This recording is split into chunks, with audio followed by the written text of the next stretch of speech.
आजकल आपने देखा होगा कम से कम 300 वेबसाइट्स हैं जो ये दवाइयाँ दे रही हैं कि भाई हम आपका ये जो प्रीमेच्योर एजुकेशन है इसके लिए भी दवाइयाँ दे रही हैं। और वो करते क्या है, आप उनसे ऑर्डर करो, आपको एक कॉल आएगा फॉर वो करने के लिए कि भाई हम, हाँ हमारे डॉक्टर से बात हो गई, आपसे बात हो गई है, वो हमारे प्रिस्क्रिप्शन में बस उनको एक प्रिस्क्रिप्शन चाहिए उस दवाई को देने के लिए, तो किसी भी डॉक्टर उन्होंने हायर कर रखे हैं, वो बात करके आपको दवाइयाँ दे देते हैं। वो लेनी चाहिए जो ऐसे हम लोग कॉल करके मंगा लेते हैं दवाइयाँ। देखिए, एक तो ये बिजनेस बना हुआ है कई चीजों में। बिल्कुल। अब अगर हम अपने पर्सनल लेवल पे बात करें, जो हम ट्रीटमेंट करते हैं, हम पहले पूरी हिस्ट्री लेते हैं पेशेंट की। कोई दवाई चल रही है, क्या लाइफस्टाइल है, कॉन्स्टिपेशन तो नहीं है, नींद कितने घंटे ले रहे हैं, वर्क का क्या सीन है, स्मोकिंग ड्रिंकिंग का क्या सीन है, ये सब चीज़ें जानने के बाद फिर हम पेशेंट से कम 30 to 40 मिनट्स बात करते हैं कि प्रॉब्लम कब से आ रही है। वो सारी चीज़ें तय तक पहुंचते हैं, फिर हम ट्रीटमेंट शुरू कर पाते हैं। लाइफस्टाइल बताना, मेडिसिन देना, तो कोई भी चीज़ बिना जाने अगर हम दे तो वो साइड इफेक्ट्स भी दे सकती है। ब्लड टेस्ट, बहुत सारी बहुत सारी चीजें चीजें पड़ती हैं। 4 टाइप रहती है जैसे जी। ठीक है, एक तो होता है कि शुरू से ही है, लाइफ लॉन्ग, पहले टाइम से ही है। दूसरा रहता है एक्वायर्ड हो गया, जैसे उसको कोई इंजरी हुई, जैसे सर्कमसिजन हुआ, रोड एक्सीडेंट हुआ या एंजाइटी स्ट्रेस हुआ, तब हो गया। तीसरा हर एक के साथ रहेगा, चाहे अपनी वाइफ के साथ कर रहा है, पार्टनर का कर रहा है, जो भी मल्टीपल है रहेगा। चौथा स्पेसिफिक किसी के साथ रहेगा, या एक पार्टनर जो ज्यादा यूज है उसके साथ हो रहा है, बाकी बात सही चल रहा है। ओके। तो ये बिना जाने बात करे कैसे कर पाओगे? मतलब ये हर मर्ज की एक दवा नहीं है, ये मर्ज ही अलग अलग है। प्री मैच्योर जरूरी नहीं, फिजिक्स वो साइकोलॉजिकल भी होता है।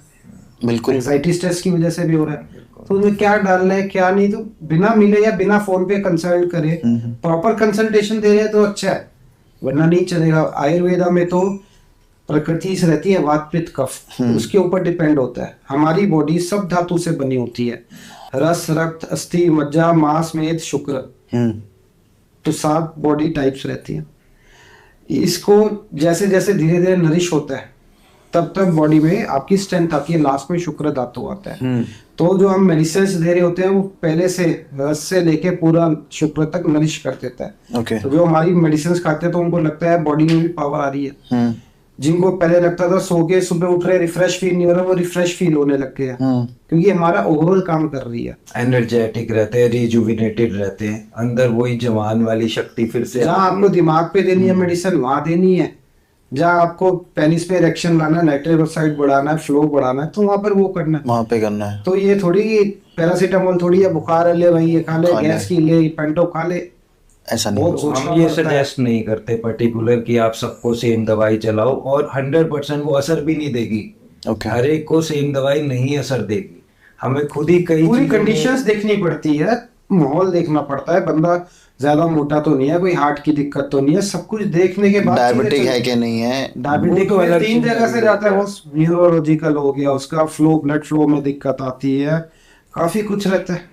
डायबिटिक, बीपी, थायराइड, एपिलेप्सी, के अलावा गया हार्ट की, अगर साइकेट्रिक मेडिसिन चल रही है तो ये सारी चीजें आपकी सेक्स पावर को डाउन करती हैं मोस्टली।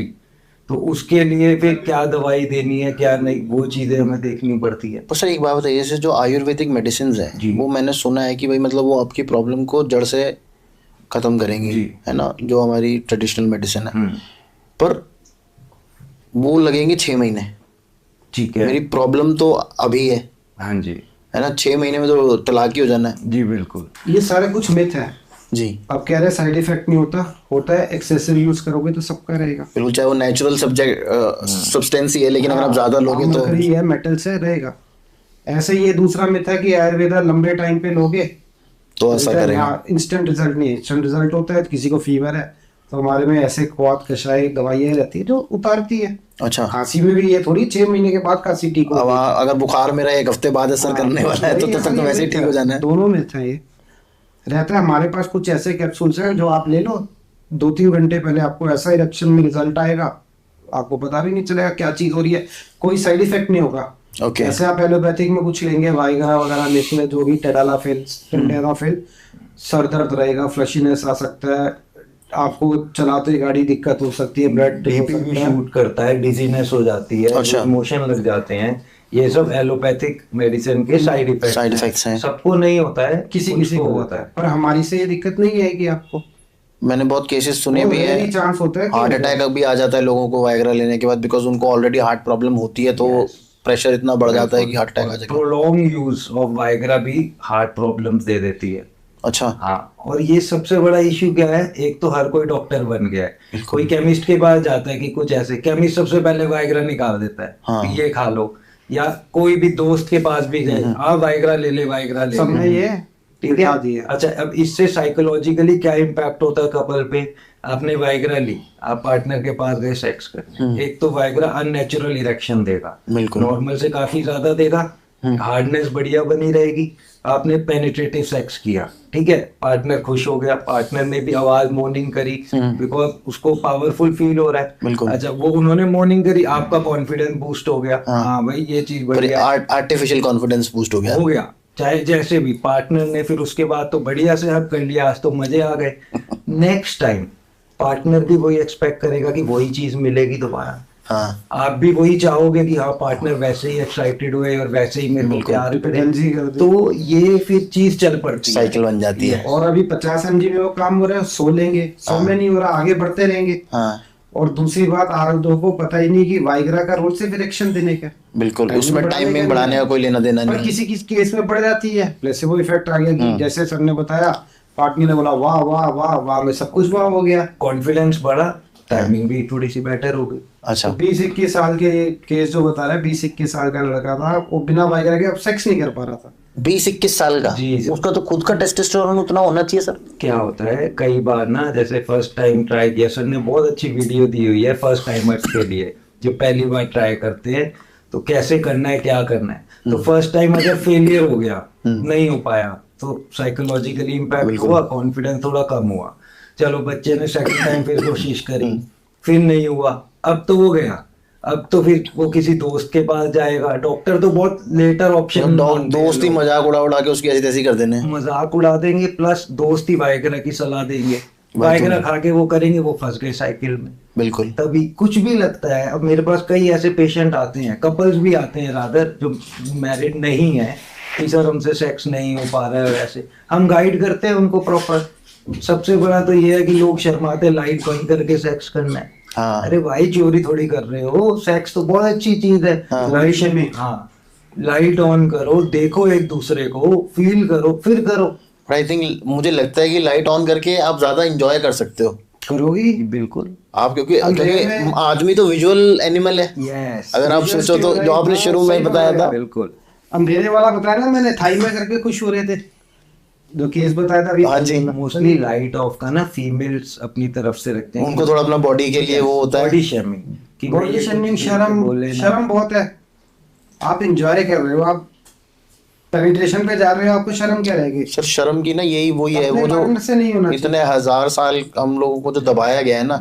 पहले हमारे, अगर आप पुराने स्क्रिप्चर्स और वो पढ़ो तो लड़कियां सिर्फ एक वो पहनती थी, एक कपड़े में। पोजीशन कैसे है सर?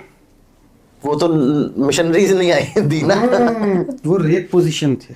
अच्छा, इससे कामसूत्र में देखो कितना ब्यूटीफुल किया हुआ है। पोजीशंस देखो, सेक्सुअल पोजीशन पे भी बात करते हैं। बिल्कुल, सेक्सुअल पोजीशन आपको करनी चाहिए, आपको बॉडी को देख के भी, कि बॉडी क्या आराम से कर रहा है, किस चीज में आपको मजा आ रहा है, ठीक है। और जैसे जिसको कार्डियक दिक्कत है, रेस्पिरेटरी दिक्कत है, तो वुमेन ऑन टॉप वाली पोजीशन बहुत अच्छी होती है, उसको तो उसमें ज्यादा काम नहीं करना पड़ता मेल को। वो हाँ, मिशनरी में क्या है, मेल ऊपर चढ़ रहा है, क्या फन है, आप कोई व्यू अच्छा नहीं, सब कुछ आपको भी क्या व्यू दिख रहा है ना। हाँ।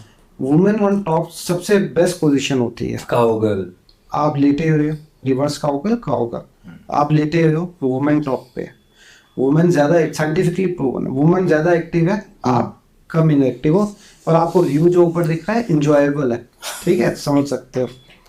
तो ऑर्गेज्म जब दोनों को एक साथ होगा, ओके, तो दो जिस्म एक जान वाली बात आती है, और उसमें आई थिंक लड़की कंट्रोल भी कर सकती है ज्यादा।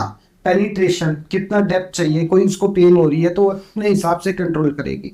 बिल्कुल, और जिसके नीज में दिक्कत है, जो ज्यादा थोड़े मोटे हो गए हैं, सांस में अस्थमा है, वुमेन ऑन टॉप में कोई जोर नहीं लगेगा, व्यू जबरदस्त 5 स्टार व्यू लो, टाइमिंग भी बढ़ेगी। टाइमिंग बढ़ेगी क्योंकि आप इनएक्टिव हो। बिल्कुल। और ऑर्गेजम जो आप दोनों का एक साथ होगा तो इससे ब्यूटीफुल ऑर्गेजम कुछ होता ही नहीं। बिल्कुल। अच्छा, और कौन कौन सी पोजीशन वैसे अच्छी होती है sir, other than machinery, because वो आपने बताया देखो मशीनरी तो बेसिक हो गई, जो कि ज्यादा हेल्प करे कि लड़की को भी ऑर्गेजम हो, क्योंकि हमारे इसमें तो अपने लड़के ने किया, वो पलट के सो गया, उसके बाद लड़की अपना बिल्कुल बेचारी।